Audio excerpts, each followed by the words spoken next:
Matapos makiisa sa pahalik ng imahe ng Poong Jesus Nazareno ngayong araw, hihintay na raw ng ilang deboto sa Quirino Grandstand ang simula ng traslasyon bukas. May unang balita live si James Agustin. James? Igang, good morning. 8 hanggang sa 12 oras yung tinitiis sa pila ng mga deboto ng Poong Jesus Nazareno para sa pahalik. Sabi ng iba ng mga deboto na nakausap natin, konting sakripisyo lang daw ito kumpara dun sa mga biyayang natanggap nila at mga kahilingang natupad. Alas 8 pa kagabi dumating sa Quirino Grandstand si Efren galing sa Los Baños, Laguna. Mahigit 9 na oras na siya naghihintay sa pila para sa pahalik. Dala-dala niya ang 2 panyo na ipinahid din niya sa imahe noong nakaraang taon. Every year, parang ito na yung pinakaano ko. Nagpapalakas sa una-una sa aking pangangatawan na sa aking buong pamilya. 12 taon ng deboto ng Poong Jesus Nazareno si Efren. Unang beses siyang nakasampa sa andas noong nakaraang taon. Susubukan daw niya ulit sa traslasyon bukas. Nung time na nakasampa ako, last year ulit. So parang talagang doon ko, tears of joy talaga. Umidad ako ng 45. So before, nahihirapan ako makasampa. Nung last year, talagang pinilit ko talaga makasampa na. May paalala naman ng simbahan sa publiko, huwag sumampa sa andas. Ang dulo ng pila para sa pahalik umabot na sa Rojas Boulevard, corner Katigbak Drive, pasado alas 5 ng umaga. 4 na linya na yan kahit mahigit 300 metro pa ang layo sa Calao Extension, kung saan nakapwesto ang mga steel fence para sa pahalik. Kaya ang mga deboto may daladalang mga upuan. Gaya ni Angel na 9 na oras na nakapila. Mula sa pahalik, hihintayin na rin daw niya ang pagsisimula ng traslasyon bukas sa madaling araw. Mahalaga kasi para sa mga nais natin sa buhay na na matupad, nihiling natin matupad, lalo na sa pamilya, na maging maayos lahat, ang kalusugan, yun lang, maging wala lang sakit. Panata naman ng mag-asawang Rosfel at Janelle na isama sa pahalik ang 5 taong gulang nilang anak na si Kirby. 12 oras na sila nagtsatsaga sa pila. Titiisin po namin lahat po. Kasi po naniniwala po kami sa Poong Jesus Nazareno po. Wala po kaming sakit, ganun. Masagana po yung buhay namin. Mabenta ang mga tuwalya na may imahe ng Jesus Nazareno na mabibili sa 25 pesos kada piraso. Ang mga nagtitinda gaya ni Mark Angelo, deboto rin na 14 na taon na nakikiisa sa traslasyon. Sakto naman boss, medyo malakas naman po. Taon-taon naman yung boss, iba kasi yung pairamdam pag nakahalik kayo sa krus eh. Pag nakasampahan niyo si Ama eh. Kumbaga, ang sarap niya sa pairamdam boss. Ano yung mga pinagpapasalamat natin? Yung mabuhay tayo araw-araw. Gaya nun. Tsaka yung makaraos tayo sa loob ng isang araw.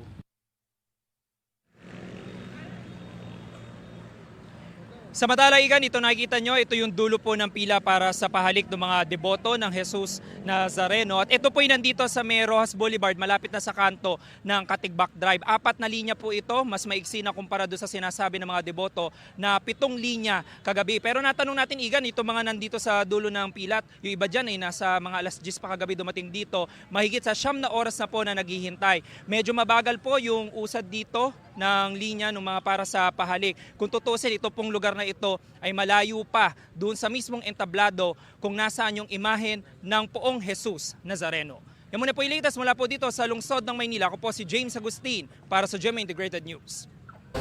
Balikan naman natin yung sitwasyon sa Quirino Grandstand. Nabantay sarado na ng mga otoridad habang nagpapatuloy ang pahalik sa Jesus Nazareno. May unang balita live si Bam Alegre. Bam? Igan, good morning. Pasado alas 7 nga ng umaga, tuloy-tuloy ang pag-usad ng pila dito sa pahalik sa Quirino Grandstand. Nakilala natin ang isa sa mga deboto rito, si Menchi, na ikatlong buhay na raw niya. Nagkaroon siya ng karamdaman sa obaryo, naputulan ng paa, nagkabutas sa tiyan. Pero nandito pa rin siya at lumalaban. Lahat ng kanyang hamon na napagtagumpayan sa Jesus Nazareno niya nakuha ang pananampalataya para maging matatag.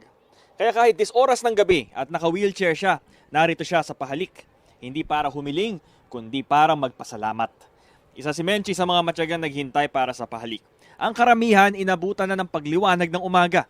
Tuloy-tuloy na ito hanggang Biyernes. Nakaantabay ang mga otoridad dito sa Quirino Grandstand para tiyakin ang kaayusan sa lugar. Pakinggan natin ang pahayag ng debotong si Menchi pati si Jun Tolentino ng pamunuan ng pahalik. Ngayong gabi, ito po ba ay may hiling kayo o pagpapasalamat po? Pasalamat lang. Walang hanggang pagpapasalamat lang. Yun lang. Pasalamat na may binuhay niya pa rin ako. So far, no, with all these policemen around, I can say na this year napaka-safe ng pakiramdam, no. Seeing them and as a deterrent, pahalik started 7 o'clock after the mass, no, and the pahalik will last, I think, or will end January 9 and expected like before lunchtime.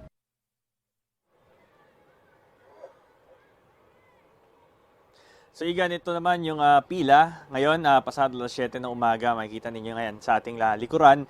Ito ay patuloy na umuusad, bagamat dumarami rin ang mga tao. So nakatulong din naman na medyo presko yung hangin sa mga oras na ito. Ito ang unang balita mula rito sa Quirino Grandstand, Bam Alegre, para sa GMA Integrated News. Sinimulan na rin kanina madaling araw ang Walk with Jesus na hudyat na pagsisimula ng pista ng Senyor Santo Niño sa Cebu. Live mula sa Cebu City, may unang balita si Fe Marie Dumabok ng GMA Regional TV. Fe, maayong buntag. Maayong buntag, Maris. Maris, libo-libong mga deboto ng Senyor Santo Niño ang lumahok sa Penitential Walk with Jesus na siyang nagbukas ng 9-day Novena Masses. Alas 3 pa lang kaninang madaling araw, maraming deboto na ang naghihintay rito sa kahabaan ng Osmeña Boulevard sa Cebu City sa pagsisimula ng Penitential Walk with Jesus. Eksakto alas 4 ng madaling araw nang simulan ang prosesyon sa May Fuente Osmeña Circle papunta sa Basilica Minore del Santo Niño. Ang mga deboto ang sumasabay sa Holy Rosary. Habang nagpoprosesyon, bitbit ang kani-kanilang imahe ng Batang Hesus at sinindihang kandila. Ang iba naman, mismo ang kanilang anak ang binihisan ng damit ng tulad ng sa Batang Hesus. Isa sa kanila ang 6-month-old na si Amelia Ken, na ayon sa kanyang mga magulang ay isang miracle baby at hinihingi nila sa Batang Hesus. Ito raw ang paraan nila ng pagpapasalamat kay Santo Niño. Punong-puno ng mga deboto itong kahabaan ng Osmeña Boulevard. Alas 5:12 ng umaga nang dumating ang imahe ng Santo Niño sakay ng karosa sa Basilica Minore del Santo Niño. Punong-puno rin ng mga deboto ang simbahan at Pilgrim Center ng Basilica Minore del Santo Niño at ramdam ang mainit na pananalampalataya sa Batang Hesus. Ang unang misa para sa 9-day Novena para sa kapistahan, pinangunahan ni Reverend Father Andres Rivera Jr. OSA, ang rektor ng Basilica Minore del Santo Niño. Dahil nasa 5,000 lang ang maximum capacity ng compound ng simbahan, ang iba sa mga deboto nasa labas sa palibot ng simbahan. May mga LED wall naman kung saan makikita ang pagsasagawa ng misa sa loob ng Pilgrim Center. Libo-libo namang pulis, mga bumbero, sundalo, iba pang uniformed personnel at mga force multiplier ang nagbantay sa paligid para tiyakin ang seguridad. Mga pulis at sundalo ang nagsilbing human barricade ng prosesyon. May mga medical station at personnel sa paligid at sa loob ng compound ng Basilika. Maris, may 11 Novena Masses kada araw. Simula ngayong araw hanggang sa January 16. Samantalang sa January 15, gagawin ang Penitential Walk with Mary at ang Traslasyon. Yan muna ang latest mula dito sa Cebu City. Viva Pit Senyor! Maris? Viva Pit Senyor! Daghang salamat, Fe Marie Dumabok ng GMA Regional TV. Mas tanaw na ngayon sa Tabaco Albay, aktibidad ng Bulkang Mayon dahil mas maayos na ang lagay ng panahon.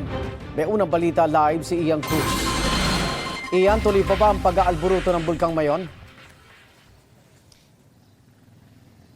Yes, Igan, talagang nagpapatuloy pa rin ang pag-aalboroto ng Bulkang Mayon at Igan, sa mga sandaling ito talagang mas maayos na ang panahon kumpara kahapon na talagang napakalakas ng mga pag-ulan kaya naman hindi natin nakikita, pero ngayon nga kitang-kita na natin itong tinatawag na magayon o yung magandang Bulkang Mayon.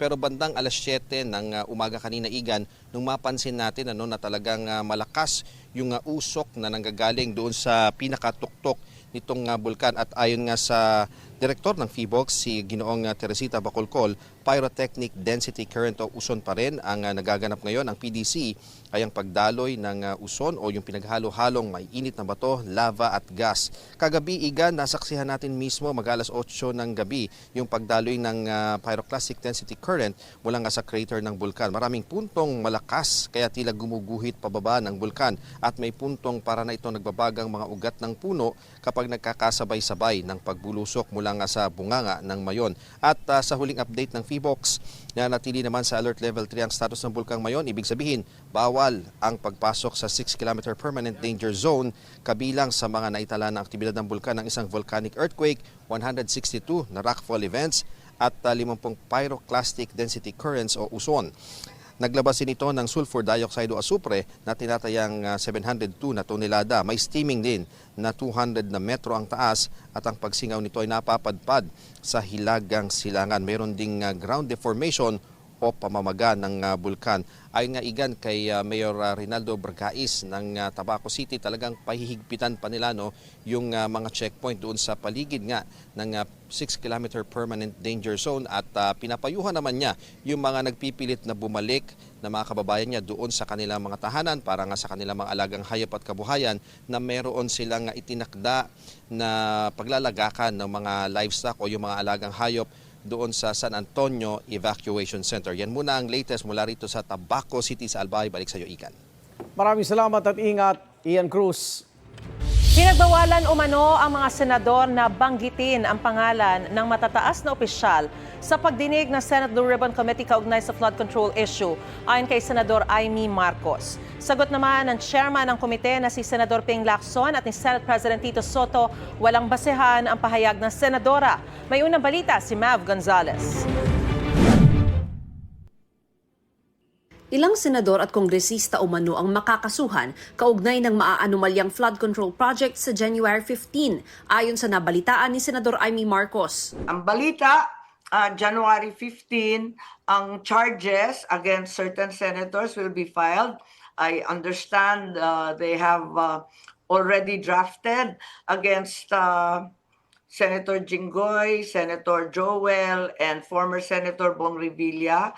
Pagkatapos ang balita ko, meron na rin daw against Congressman Garjola, Congressman Yap, and his brother, Congressman Yap as well. Pero alam ko na pinagmamalaki na kompleto na daw yung ebidensya at pwede na daw i-file. Kinukuhanan namin ng pahayag ang mga nabanggit na mambabatas. Sa nasagap ni Senator Amy, wala pang direktang ebidensya pero inihahanda na rin umano ang kaso laban sa ibang senador.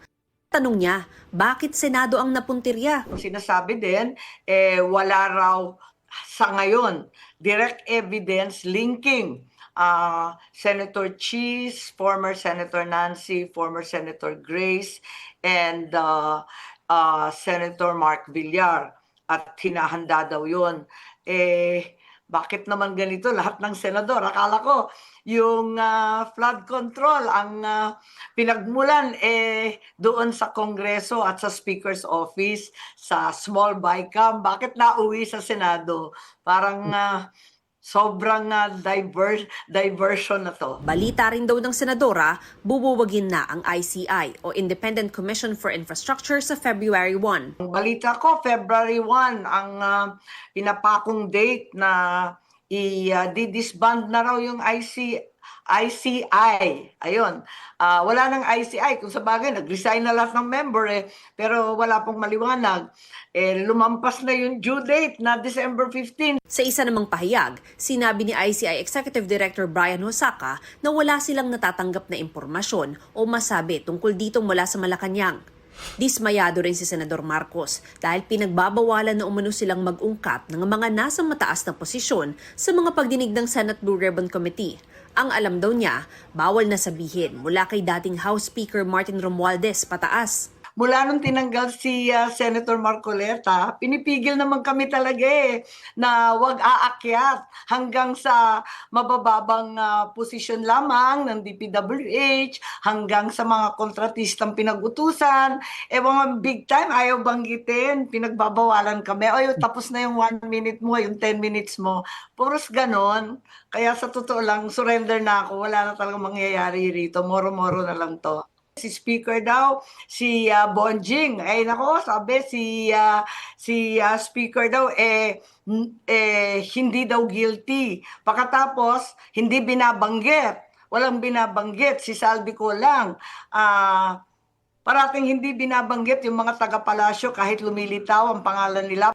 Ayon naman kay Senate Blue Ribbon Committee Chairman Senador Panfilo Lacson, bilang respeto sa lahat ng senador ng 20th Congress at staff ng komite, hindi na niya papatulan ang mga pahayag ni Senadora Marcos na hindi raw patas, hindi totoo at wala raw basihang akusasyon.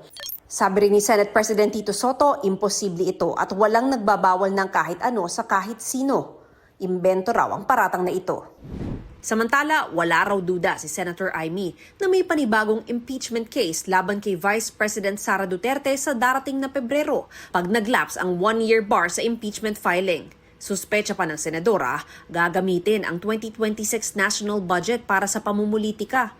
May nakaabot pa raw na impormasyon sa senadora na napangakuan na umano ang ilang kongresista ng soft pork, bagaman hindi niya masabi kung para ito suportahan ng impeachment ng bise. Magiging cleanest budget, naging sneaky budget naman to.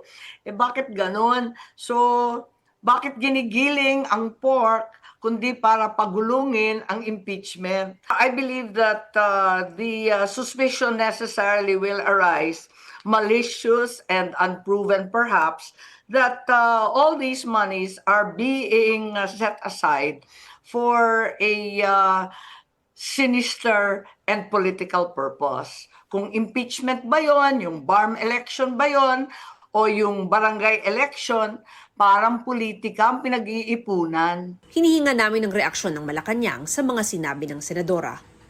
Ito ang unang balita. Mav Gonzalez para sa GMA Integrated News. Mga kapuso, tumutok lang po sa mga ulat ng unang balita para laging una ka. Mag-subscribe na sa GMA Integrated News sa YouTube.